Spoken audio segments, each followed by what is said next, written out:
네, 오늘은 성탄 주일입니다. 근데 이번 성탄은 우리 모두에게 아주 특별한 성탄이라고 생각이 듭니다.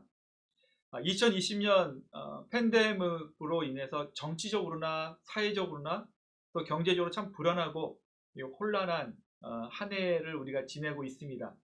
자, 이렇게 힘든 기간에서도 힘든 시간에서도 이 성탄은 우리에게 찾아오고 있는 것을 보게 되죠. 성탄을 기념하는 성탄은 예수님께서 탄생하신 또 이 땅에 탄생하신 그 기념하는 성탄은 우리를 항상 찾아온다는 것입니다.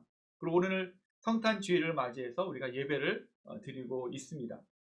자, 불완전한 이 삶에서도 이 성탄이 우리를 찾아오듯이 하나님의 구원의 손길은 성도로 살아가는 저와 여러분들에게 날마다 찾아온다는 사실을 우리는 분명히 믿고 고백해야 될 것입니다.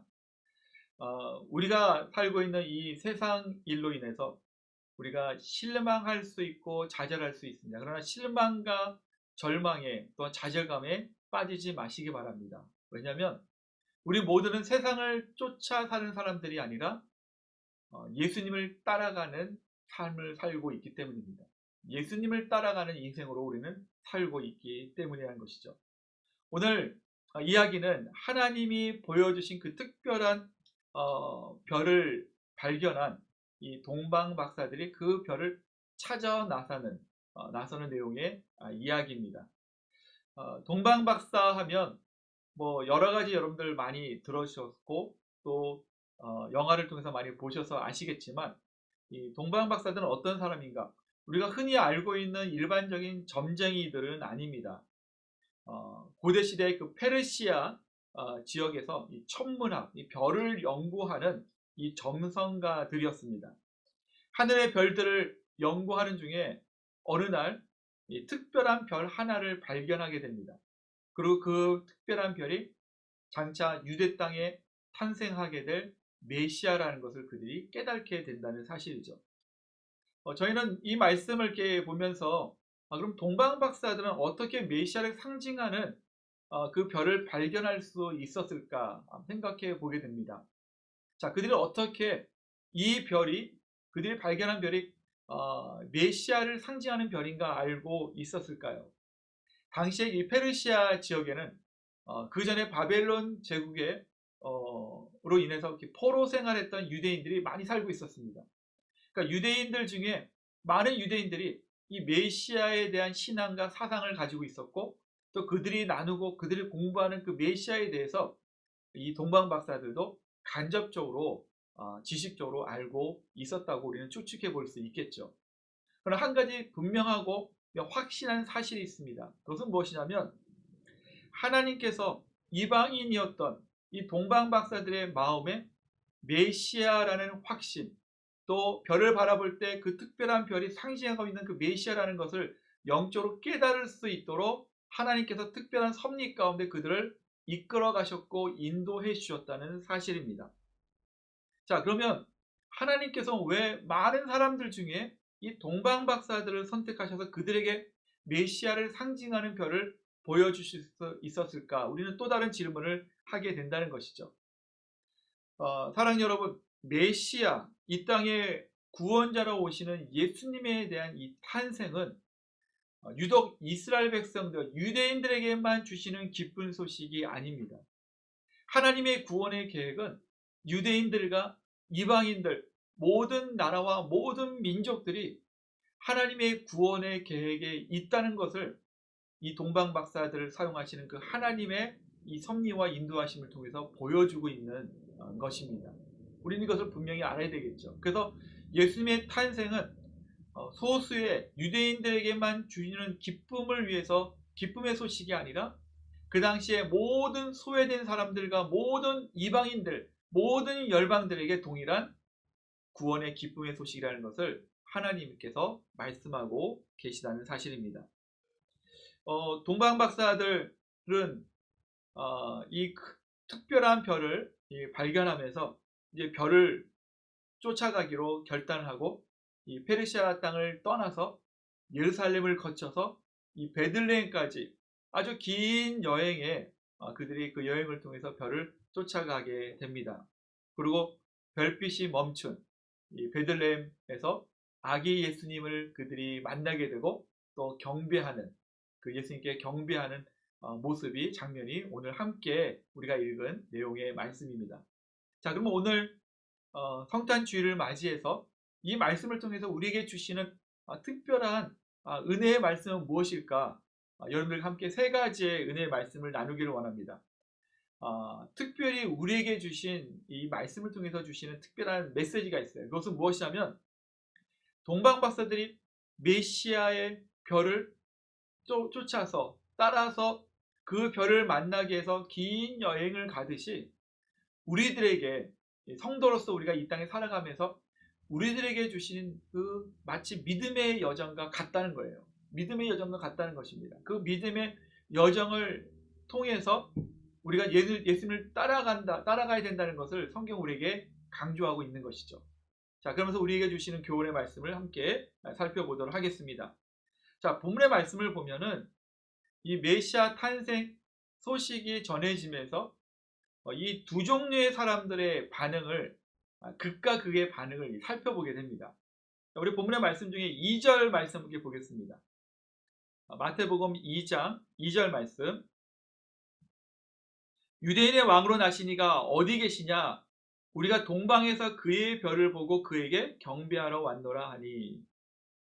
자, 여기 말씀을 보니까 동방박사들이 나오죠. 동방박사들이 나오고 그 다음에 동방박사들이 예루살렘에 가서 이 헤롯 왕을 만나는 이 장면을 우리가 살펴보게 됩니다.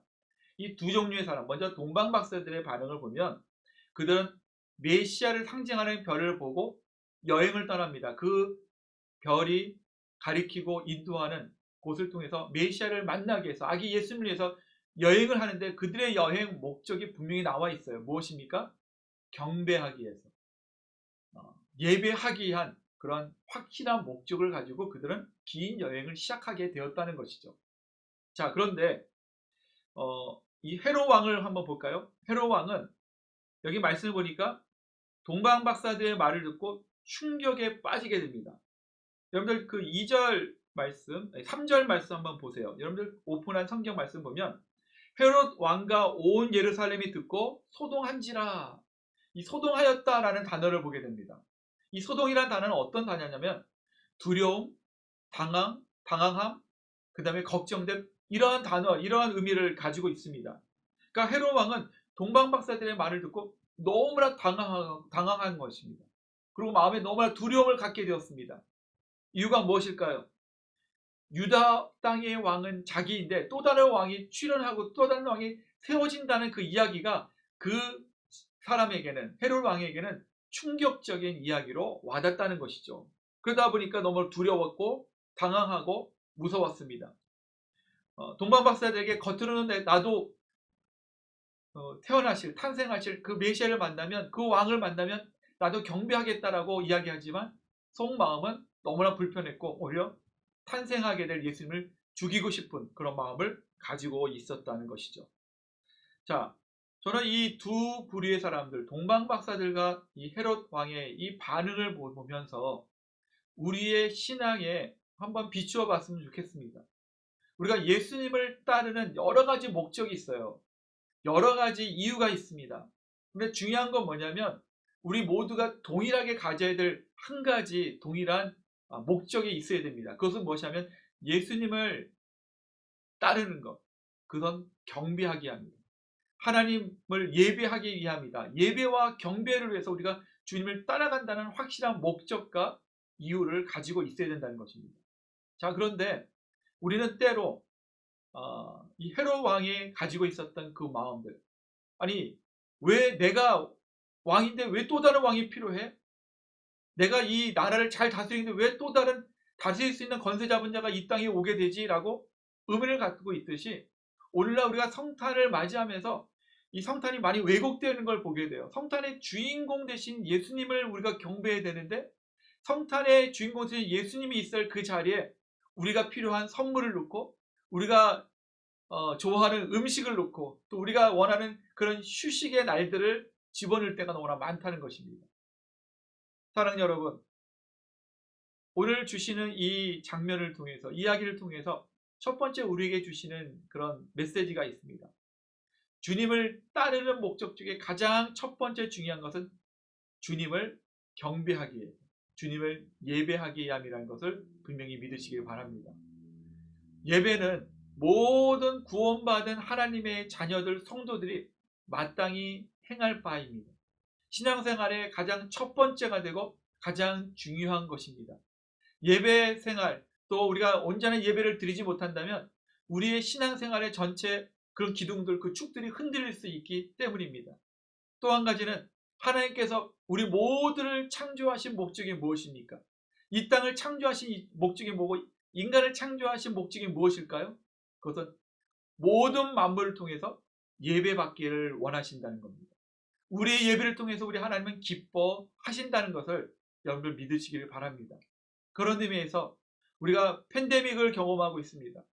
요즘하게 12월, 1월이 코로나 바이러스 이것이 가장 심각한 기간이기 때문에 조심해야 된다고 많이들 이야기합니다. 그래서 여러 가지 우리가 긴장된 삶을 살고 있습니다. 환경이 별로 좋지 않아요. 아까도 말씀드렸지만 정치적으로나 경제적으로나 사회적으로 모든 분야가 정말 한 번도 경험하지 못한 어려운 상황과 환경 가운데 있습니다. 그럼에도 불구하고 우리가 환경을 뛰어넘고 우리 상황을 뛰어넘는 우리 신앙의 자세 첫 번째 가장 중요한 것은 이것입니다. 오직 하나님만을 예배하시는 우리 모두 되시기를 예수님의 이름으로 축원합니다. 예수님을 경배하시기 바랍니다. 우리와 함께 하시는 성령님을 찬양하고 경배드리시기 바랍니다. 그럴 때 우리는 이 경배드림을 통해서 하나님의 놀라우신 은혜와 축복을 경험하게 된다는 것을 분명히 믿으시기를 다시 한번 예수 그리스도의 이름으로 축복합니다. 계속 말씀을 보겠습니다. 동방박사들은 이제 이 메시아를 상징하는 이 별을 따라가기를 결단을 합니다. 이 결단하면서 그들이 내려놓아야 될 것이 있고 그 다음에 그들이 또 감당해야 될 부분들이 생기게 된 것이죠. 여러분 생각해 보십시오. 나름대로 가정이 있었고 나름대로 해야 될 별을 연구하는 그런 많은 일들이 있었을 것입니다. 근데 특별한 한 별을 쫓기 위해서 긴 여행을 가겠다고 결단한 것은 그들이 하고 있던 모든 일을 멈춰야 되는 그런 결단도 있었다는 것입니다. 하던 일을 다 멈췄습니다. 그리고 그 있었던 자리를 떠난다는 거예요. 여러분 우리가 이 땅에 살아가면서 우리의 삶을 뒤돌아보면 뭔가 우리가 잘하던 걸 내려놓는 거 쉽지 않습니다. 우리에게 익숙한 그 자리를 떠나는 것도 더더군다나 우리가 익숙하지 않습니다. 어려운 것이죠. 자, 그런데 그들은 시간을 손해볼 수 있고 또 자신들이 연구했던 그 모든 연구 실적에 대한 과정들을 손해볼 수 있음에도 불구하고 그들은 그 별을 따라가기 위해서 쫓아가기 위해서 결단을 하게 되었다는 것입니다. 단 한 가지 이유예요. 그것은 그 어떤 일보다 하나님께서 자신들에게 보여준 그 유대인의 왕으로 나실 메시아를 상징하는 그 특별한 별을 쫓아가는 것이 다른 그 어떤 일보다 이 별을 쫓아가는 일이 더 가치 있고 소중하다는 것을 그들은 알고 있었기 때문입니다. 여러분 우리가 성경을 함께 읽어봐서 알겠지만 또 우리가 이 긴 시간 여행을 많이 하신 분들은 아시겠지만 아주 긴 시간 여행하는 것이 사실 쉽지는 않습니다. 어렵습니다. 왜냐하면 생각지 않던 많은 장애물들을 만날 수 있고 또 어려운 길들을 만날 수 있기 때문이죠. 몇 개월 동안 또 긴 시간 여행을 하면서 그들은 그 어려운 길, 어려운 환경의 길을 잘 감당해 나갈 수 있었습니다. 그들을 붙잡고 있었던 마음의 기대감이에요. 어떤 기대감을 갖고 있었습니까? 저 별을 이동하는 저 별을 우리가 놓치지 않고 끝까지 잘 쫓아가면 그 별을 통해서 우리는 이 땅에 오신 메시아를 만나게 될 거야라는 기대감을 가지고 있었다는 것입니다.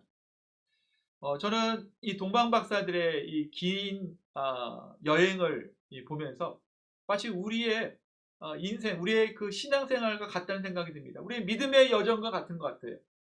우리가 예수님을 바라보면서 예수님께서 가시는 길을 우리가 쫓아갑니다. 동쪽으로 가면 동쪽으로 쫓아가고 또 서쪽으로 가면 서쪽으로 쫓아갑니다. 예수님의 통해서 구원받은 자녀들이고 백성들이기 때문에 예수님을 따라가는 것은 당연합니다. 그리고 예수님께서 원하시는 길, 예수님께서 바라시는 길을 우리가 쫓아가는 건 당연한 것이죠. 그런데 이 가다 보면 우리가 감당하지 못하는, 때로는 건너기 참 힘든 물길이 센 그 강을 만날 때가 있어요. 건너기가 힘든 강을 만나서 그 어렵게 강을 건너야 할 일들이 생길 때가 있습니다. 때로는 물 하나도 없는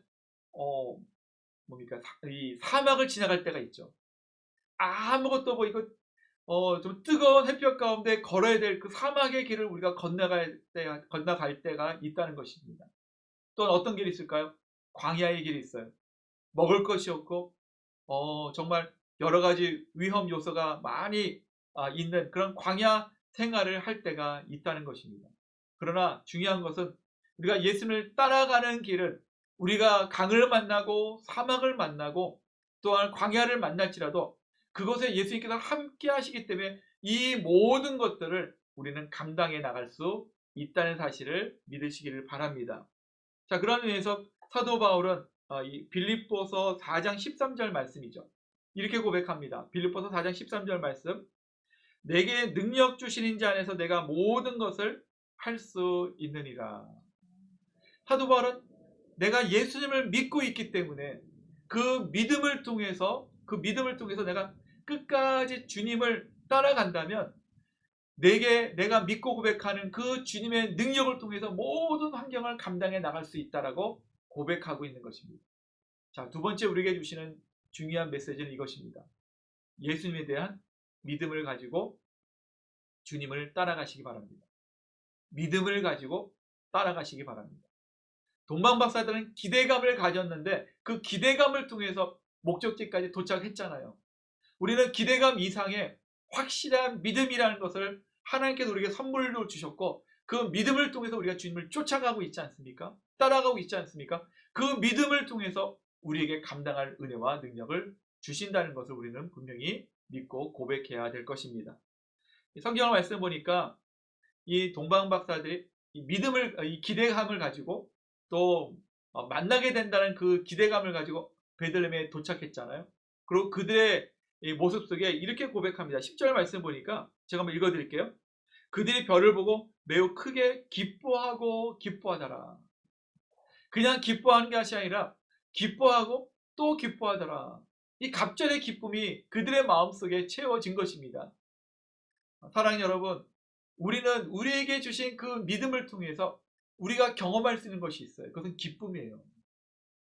세상 사람들의 지식과 경험으로 경험할 수 없습니다. 그러나 예수님을 따라가는 가운데 강을 만나고 광야를 만나고 사막을 만나고 그 힘든 더 어려운 환경을 만날지라도 우리는 기뻐할 수 있어요. 왜? 주님을 향한 믿음, 그 믿음을 쫓아서 우리는 쫓아가고 따라갈 수 있기 때문입니다. 사랑하는 여러분, 팬데믹 상황 가운데 우리가 오늘 성탄 주일 예배를 드립니다. 이 성탄 주일 예배를 통해서 우리가 다시금 우리의 믿음을 다시 한번 점검하며 주님만을 바라보고 주님께로 집중하는 우리 모든 성도님 되시기를 바랍니다. 계속 말씀 보겠습니다. 별이 멈춘 곳에 동방박사들이 이 아기 예수님을 만나게 됐죠. 이 베들레헴에서 아기 예수님을 만납니다. 근데 여기 말씀을 자세히 살펴보면 한번 같이 말씀 볼까요? 우리 마태복음 2장 11절 말씀. 마태복음 2장 11절 말씀. 제가 읽어드리겠습니다. 집에 들어가 아기와 그의 어머니 마리아가 함께 있는 것을 보고 엎드려 아기께 경배하고 보배압을 열어 황금과 유향과 모략을 예물로 드리니라. 자, 동방박사들이 여행을 떠나면서 그들이 준비한 것이 있습니다. 맨손으로 빈손으로 오지 않고 아기 예수님을 만나면 선물을 꼭 드려야지 하면서 그들이 준비한 선물이 세 가지예요. 여기 보니까 뭡니까? 황금과 유황과 모략이에요. 황금과 유황과 이 모략, 이 세 가지의 공통점이 있습니다. 그것은 무엇이냐면 아무나 가질 수 없는 거예요. 그 당시 시대 가장 값지고 특별한 사람들만이 가질 수 있는 그런 상징적인 선물들을 그들이 준비했다는 겁니다.